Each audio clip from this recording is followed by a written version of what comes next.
खुशामदीद परिलोतने। सूरज की पहली किरण जब शाही महल की ऊंची मीनारों पर पड़ी तो पूरी सल्तनत में एक अजीब सी खामोशी छा गई थी। महाराजा विक्रम सिंह अपने सिंहासन पर बैठे थे। उनकी आंखों में गहरा दुख था और चेहरे पर बेबसी के स्पष्ट चिन्ह थे। 3 दिन पहले जो घटना घटी थी वो पूरी सल्तनत के लिए किसी भूकंप से कम नहीं थी। उनके तीनों राजकुमार, जो राज्य की आशा और भविष्य थे, अचानक लापता हो गए थे। राजकुमार अर्जुन, सबसे बड़े पुत्र, जो अपनी वीरता और तलवारबाजी के लिए प्रसिद्ध थे। राजकुमार दीवान, मंझले पुत्र, जो ज्ञान और बुद्धि में अद्वितीय थे और सभी गुरुकुलों में जिनकी ख्याति थी। और सबसे छोटे राजकुमार कृष्ण, जिनकी मुस्कान में ऐसा जादू था कि पूरी प्रजा उन्हें हृदय से प्रेम करती थी। ये तीनों राजकुमार शिकार के लिए जंगल गए थे, लेकिन वापस नहीं लौटे। महारानी कमला देवी अपने महल के कक्ष में निरंतर रोती रहती थीं। उनके आंसू थमने का नाम नहीं लेते थे। हर घड़ी वे खिड़की से बाहर देखती कि शायद उनके प्रिय पुत्र लौट आएं। महल की दीवारें, जिनमें कभी खुशियों की गूंज होती थीं, अब केवल सिसकियों की आवाज़ से भर गई थीं। सेवक सेविकाएं आपस में फुसफुसाते रहते और महल के हर कोने में चिंता का माहौल था। राजसभा में प्रधानमंत्री जी ने कहा, महाराज, हमने सैकड़ों सैनिक जंगल में भेजे हैं।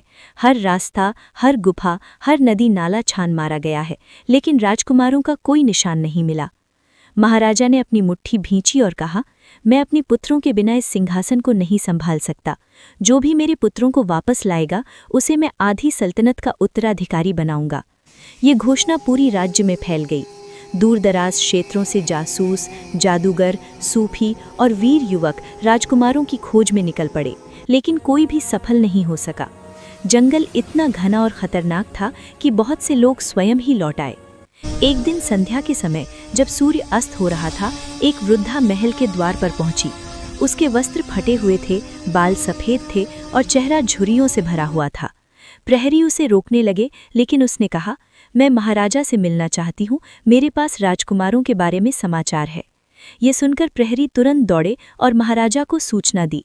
महाराजा ने आदेश दिया कि उसे तुरंत सभा में लाया जाए।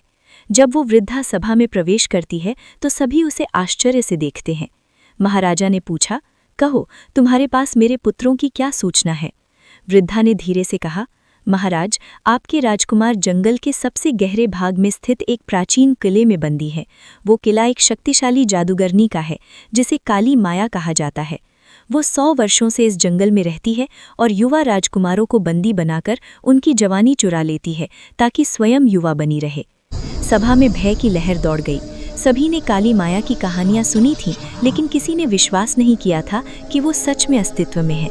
महाराजा ने पूछा, क्या मेरे पुत्रों को बचाया जा सकता है? वृद्धा ने सिर हिलाया, हाँ, लेकिन ये आसान नहीं है। काली माया की शक्ति अत्यंत प्रबल है। उसे पराजित करने के लिए 3 वस्तुएं चाहिए। पहली, हिमालय की चोटी से नीला कमल। दूसरी, समुद्र की गहराइयों से वो मोती जो चांदनी में चमकता हो। और तीसरी, एक ऐसा हृदय जो सच्चे प्रेम से भरा हो। ये सुनकर मंत्री जी बोले, ये तो असंभव है। हिमालय की चोटी पर जाना मृत्यु को आमंत्रण देने के समान है और समुद्र की गहराइयों में उतरना उससे भी अधिक खतरनाक। तभी सभा के द्वार से एक युवती अंदर आई। उसका नाम राजकुमारी मीरा था, जो पड़ोसी एक छोटे राज्य की राजकुमारी थी। वो राजकुमार दीवान से प्रेम करती थी और उनकी सगाई होने वाली थी। उसने कहा, महाराज, मैं ये तीनों वस्तुएं लाने के लिए तैयार हूँ। मुझे अपने प्राणों की चिंता नहीं है। मुझे केवल राजकुमार दीवान को बचाना है। महाराजा ने कहा, लेकिन पुत्री, ये यात्रा अत्यंत खतरनाक है। मैं तुम्हें इस जोखिम में नहीं डाल सकता। राजकुमारी मीरा ने उत्तर दिया, प्रेम में किसी खतरे का भय नहीं होता। यदि मैंने ये प्रयास नहीं किया तो मैं स्वयं को कभी क्षमा नहीं कर पाऊंगी। वृद्धा मुस्कुराई और बोली, तुम्हारा हृदय सच्चा है। तीसरी वस्तु तो तुम पहले ही प्राप्त कर चुकी हो। अब केवल 2 शेष हैं। लेकिन स्मरण रखना, समय बहुत कम है। पूर्णिमा की रात से पहले ये वस्तुएं काली माया के किले तक पहुंचना चाहिए, नहीं तो राजकुमार सदा के लिए खो जाएंगे। राजकुमारी मीरा ने तुरंत यात्रा की तैयारी आरंभ कर दी। महाराजा ने उसे श्रेष्ठ घोड़ा, अस्त्र शस्त्र और कुछ विश्वसनीय सैनिक दिए। अगली सुबह वो प्रस्थान कर गई। उसका पहला लक्ष्य हिमालय की वो चोटी थी जहां नीला कमल खिला था। मार्ग अत्यंत कठिन था। पर्वत इतने ऊंचे थे कि बादल उनकी चोटियों को ढक लेते थे। बर्फबारी इतनी तीव्र थी कि देख पाना कठिन था, लेकिन राजकुमारी मीरा ने हिम्मत नहीं हारी।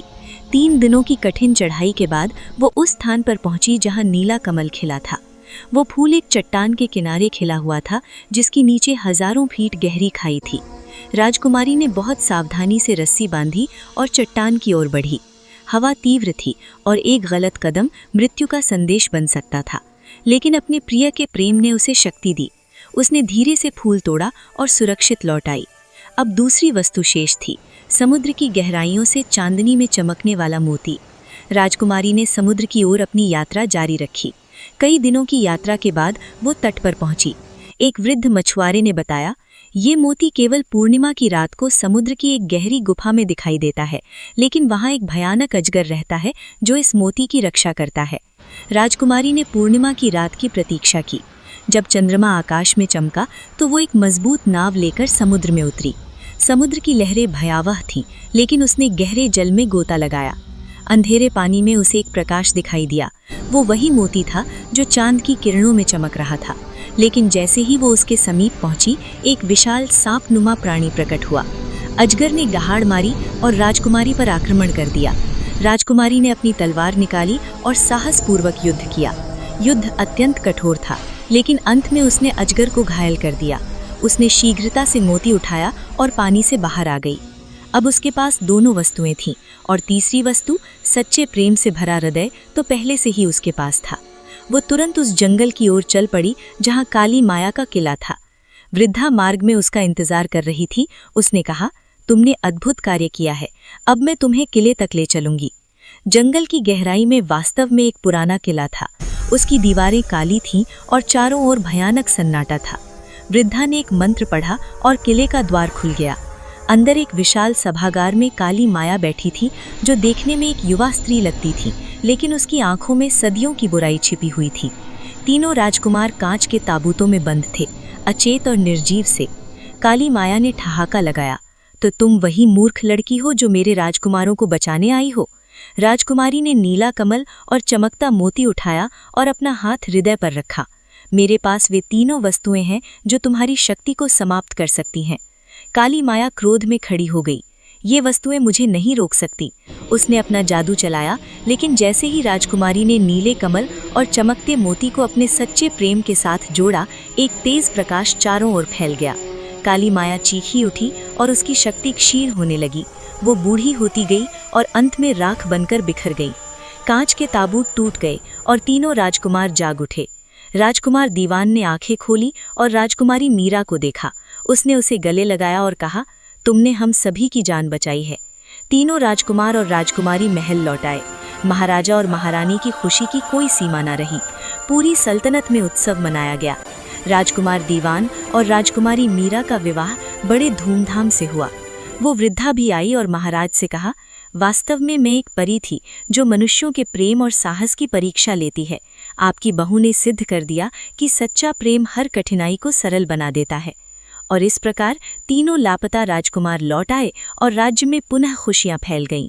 आज भी लोग राजकुमारी मीरा की वीरता की कहानियां सुनाते हैं। चलते हैं एक और जादू भरी कहानी में।